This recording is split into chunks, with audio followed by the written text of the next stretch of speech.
Dr. Noor Huda Ismail, welcome to In Conversation. Thank you very much for having me here, Lynn. It's honored. The Taliban is back in power in Afghanistan. What do you think is going to happen? The victory of Taliban has boosted the morale of a militant group, especially in Indonesia. For them, it is like a clear victory. They have been, so one of them told me shortly after the victory of Taliban, it's an inspiration. Will we see more extremist attacks here? I don't think that we will be seeing a number of terrorist attacks after Taliban's victory in Afghanistan. We will be seeing more attacks if the Western forces attack illegitimately. For instance, then America will come and then attack them, try to topple them. Then radical group in radical group in Southeast Asia will try to revenge. Because the narrative of revenge is much more powerful rather than the narrative of celebration of victory by attacking the enemy. That is usually not the logic.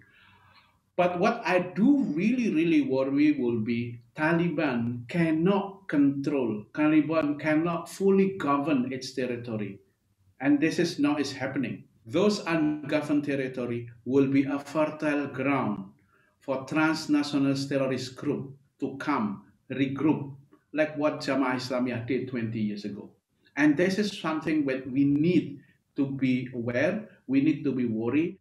Are we going to see more foreign fighters? I don't think that at the moment Taliban has an interest to invite other foreign fighters to come. Their main goal at the moment is internal issue. They need to, to ensure its unity and cohesiveness. As you might know very well, in any political movement, and Taliban is a political movement, it has a potential of fraction, internal rivalry among themselves. What I'm really worried will be that the current government cannot control so many different areas, ungoverned areas. Historically has shown any conflict areas, any failed state will become a fertile ground for transnational terrorist organizations like ISIS or Al-Qaeda to regroup. In the context of Southeast Asia, what Jamaah Islamiyah has did. We are here in the region in Indonesia, for instance, shortly after the falling down of Suharto, the central government Jakarta cannot have a strong grip. So therefore, we witnessed what happened in Poso, in Ambon, and this conflict also attracted so many foreign fighters outside Indonesia. Southern Philippines also the same case. What we are recently saw in Syria, but if Afghanistan now, if the Taliban now in charge cannot control so many ungoverned area, the possibility for transnational terrorist organization to come will be super high. So ironically, maybe all of us should hope that the Taliban can succeed in consolidating its power. I think we do hope that government like Taliban will act like any sane political movement. They come out with, they consolidate that internally, they build, they promise what they have promised to give amnesty, general amnesty. They need international support. So that's the best scenario. There's a contradiction in the whole thing. On the one hand, people don't trust the Taliban, and yet on the other hand, as you say, if they are not stable, then it destabilizes the whole region. I think this is always a dilemma, In the end of the day, at the moment, the real Taliban is in charge. But historically, this political movement, Taliban, has a brutal and then bad track record in terms of human rights and then how they treat their political enemies. However, also the Western power toppled this government illegitimately. So we always talk about who is legitimate. But one is the impact of this the victory of Taliban will be the narrative coming from that victory, which is this is a local movement trying to expel the colonialists, especially among the Muslims in Indonesia, for instance. They strongly believe the notion of eschatology. They believe that there will be an army coming from an area called Khorasan, which means Afghanistan is one of it. this army will help us to free from the colonial power. So therefore, I think one thing that we can contemplate and learn from what happened in Afghanistan will be nation building should come inside, cannot come from outside. I think the West, especially America, has a genuine intention to transfer their country into their allies, promoting democracy, good life. I mean, like what good for the West, but that, maybe perhaps it is not culturally intrinsic within Afghan people. So therefore Biden said, I don't want to send my soldier to a country where their own army do not want to fight. Like the Afghans will say, like, why should I fight? They're all my people. This is a lot of dilemma that we need to face. Oftentimes, we tend to force our understanding, our belief about democracy, about whatever it is, to other people, other different countries. And this is the thing, that I'm really worried. And the same goes with what happened to the Taliban. They try to come up with their strict interpretation of Islam, and then they might inspire other organizations to emulate. But the good things about Taliban, at least, it is not cosmopolitan organization like ISIS, who are obsessed, or Al Qaeda, who obsessed to like to transfer their knowledge, to expand. It is very local insurgent, national. I want to control my own territory. And then history have shown, like Afghanistan has been a place has become a graveyard for great power from the British, Russia, and now America. But can extremism exist without the US or the West as the bogeyman?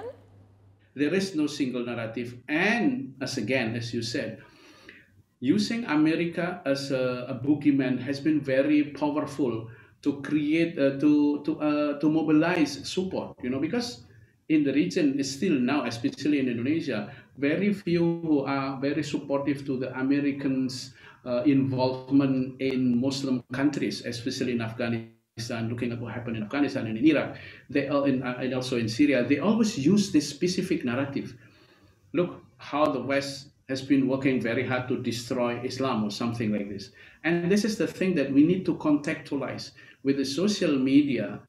Now the narrative can spread beyond Indonesia. It could spread also here in Singapore, in Malaysia, in southern Philippines, and anywhere who can consume social media easily.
You've been very involved in rehabilitation, also because it comes from a very personal experience.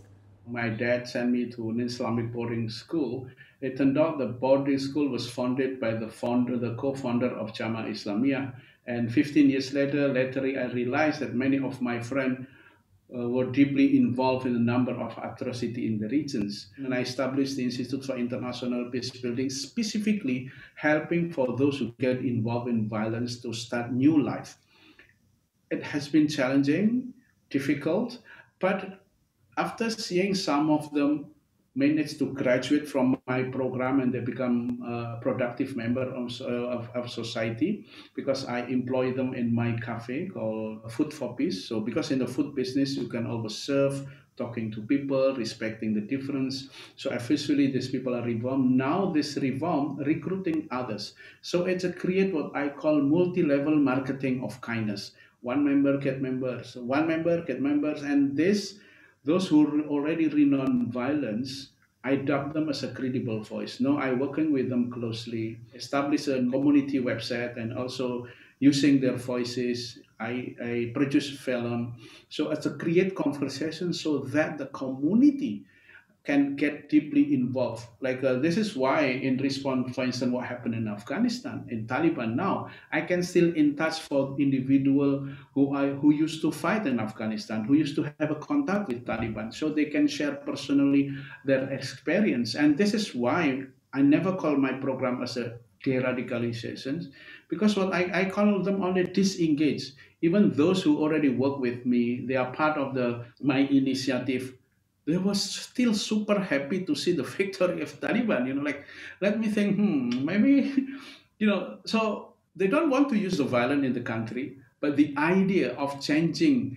the secular system, the success of Taliban is kind of a moral boosting for them. Like I think, it's not bad, to have an Islamic state. And like me, it's still challenging. It's not easy, but now, therefore, I'm very pragmatic in terms of how to deal with this former, as long as they don't do the violence, because eventually, like identity is fixed, and then people can change, and that's what I do hope.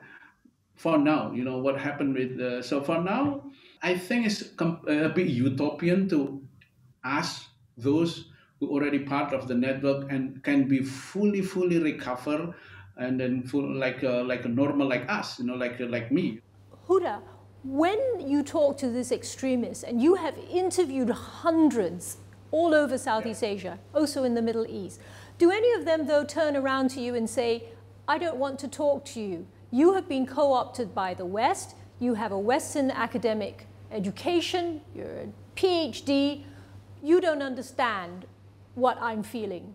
You don't understand what real religion and peace is. I always openly position myself as someone who used to be in their network, because to me, understanding them doesn't mean supporting them. And the beauty of my work is not that I'm coming to them, they come to me. Instead of I come to them, they come to me, because I have a unique reputation. So let's say after your show like this, people, if I say something wrong, they will capture, they will send WhatsApp, what do you mean by this? And the good thing also, when people talking about Taliban, when the Indonesian government said, oh, some Afghan network might have a contact with the Taliban. And then the other Afghan, they said me, Huda, that's not my network. And this is his network. And then give me list. Okay. So that is the thing. Even like those who Indonesian who stranded in Syria with my website, with my unique contact, they contacted me, or their parent contacted me, because the whole point of my movement is not, arresting them, because I'm not from the government. I'm an activist. I'm an academic. My point is we need to give them a second chance, give them an opportunity to rethink, to be part of our multicultural community. Yes, some of them are maybe still have a peculiar understanding of the world, but as long as they do not promote their views, force to others, and also use violence, I think should be fine. One of the things that you have also mentioned was that how does a apparently normal person decide to do something terrible and violent? Number one will be need, individual grievances, anxiety, existential crisis, searching for meaning, pathol. So those people who really want to be, sadly, they want to be good, they want to fix their life, and oftentimes driven by the notion of redemption. I've been doing terrible thing, I need to do something, or maybe something say, why life is just like this. So these people as a normal, every one of us, come my encounter with this experience. Another thing will be the narrative, and then they start to find the answer. If we don't understand our life, we try to find an answer, grab anything. And in the past, the narrative only circulated among a specific group, what I call it collective actions. So you have to join a specific group like JI, JAD, Pro ISIS, so that you will know a specific narrative. to solve your problem, you should, be part of our organization, and then there are things that you need to do and follow the Sharia, follow this, done. So the group mold you, give you the answer. But now with the social media, there are so many different answers. They're very free, very easy. You can pick up easily all the answer produced by those radical. Number one will be need, and the second one will be the narrative, and the last one will be network. Network. In the past, people has to join a specific network of a terrorist and extremist group. But these days, the network is available widely in our palm with the social media. Before, you have to work hard to find a group that promotes specific narrative, give you answer for your anxiety. But now the answer is, like the possibility for you to get the network is available openly.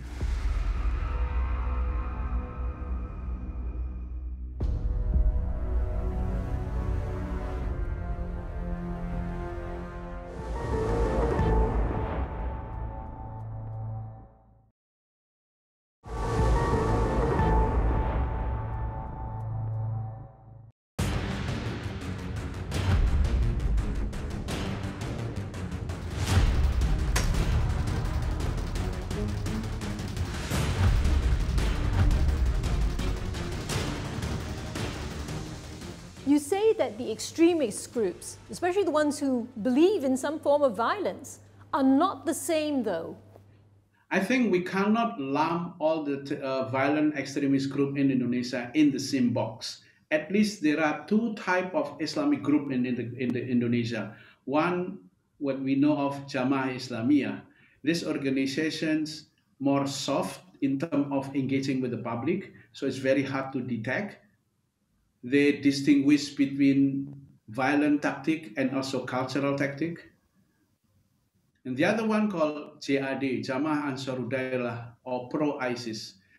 This group, they just want to conquer the world. They consider outsiders as their enemy. So they are much more brutal, less tolerant, and notable. They're mostly radicalized through online. So this is the trend that we need to look at also. And another one will be any individual who are not even, they are not part of any of this group, but radicalized online. So what I call it, it will be categorized as a self-radicalization. But has extremism in Indonesia also changed? So in the context of JI, therefore I said in a number of occasions, we need to come up with new strategy how to deal with an organization like JI. What's the new strategy? What is the new strategy then? Okay, the new strategy will be, we tend to think JI as a purely terrorist organization. They are lunatic individual who involved in military training that eventually will kill other people. But sadly, in reality, JI also embarked on what I so call cultural movement. If you are hopelessly romantic man or woman, okay, I have a matchmaking I can help you to find wife basically. So they involve is very private and a personal issues. If you have an issue with your own health, we have a network of JI medics. If you have an issue with your kid, we have a bunch of pesantren or boarding school or education systems. And then in the past, in my time, JI only set up an Islamic boarding school where usually children aged 12 start their schooling. But now they also run their own child care. So it's mean the recruitment process, the indoctrination, the inoculation starts super early. This is the challenge that we need to deal. So the government cannot, or authorities cannot look at JI as solely a terrorist and military organization, but also kind of a social movement, kind of a civil society who they genuinely want to solve our population issues. And this is the thing. This is the real challenge. So therefore, the government must come up with strong campaign. If you want to donate money, please channel it to proper channel. If you want to send the kid to Islamic boarding school, make sure that boarding school is registered as under, like a normal type of education. You cannot just, once you use evoke or use hijack the religious narrative, then then quickly believe that this group will be doing good and will be good for your future. And this is now the real challenge in my country, in Indonesia, and also in southern Philippines, and perhaps also in southern Thailand too. This violent organization embark in cultural activities, very subtle type of recruitment. But is it possible to prevent people from even joining extremist groups and contemplating or even acting out violent extremism? Can we stop them before they even start? To prevent those people, there are always three things that I do. You need to explain what they are doing, what they're understanding, and then secondly, you need to explore together with this person. So what is his or her standing of a specific topic, and the last one will be we need to empower them to start to explore a different understanding, different practices, because they always live in the same type of understanding. They read the same book, they live in echo chamber. You need to give them a different social interactions, social mingling. So eventually they will revisit their understanding, because they have been encountered only exactly the same narrative, and that is the main problem. Dr. Noor Huda Ismail, thank you for being on In Conversation. Thank you.